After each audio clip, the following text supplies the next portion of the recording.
Coucou, je m'appelle Curio et c'est plus fort que moi. Il faut que je comprenne tout, sinon je deviens incontrôlable.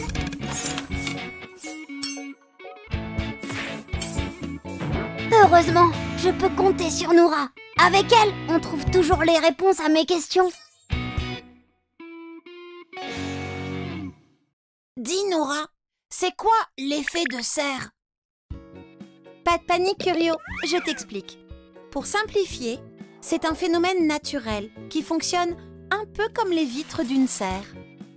Quand une serre est chauffée par les rayons du soleil, une partie de cette chaleur est maintenue à l'intérieur grâce aux vitres et les plantes poussent mieux. Il n'y a pas de vitre autour de la Terre, mais une couche de gaz qui la protège. C'est l'atmosphère.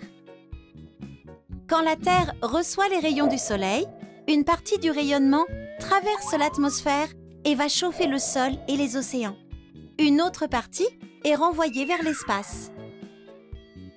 Le sol chauffé renvoie alors de la chaleur vers l'atmosphère, mais la plus grande partie est retenue par certains gaz comme la vapeur d'eau, le dioxyde de carbone ou le méthane. On appelle ces gaz les gaz à effet de serre, car ils vont garder la chaleur du soleil près de la surface et permettre à la Terre d'avoir une température moyenne de 15 degrés Celsius.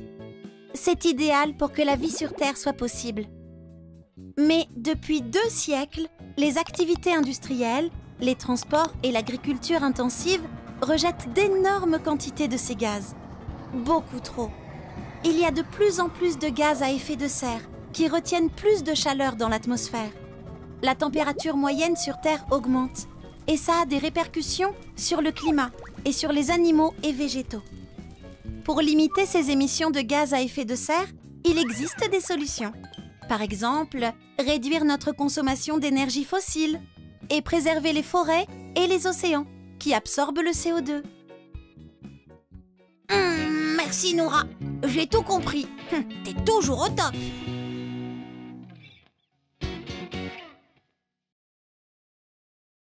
Retrouve chaque mois les Curionautes dans ton magazine et sur curionautes.com.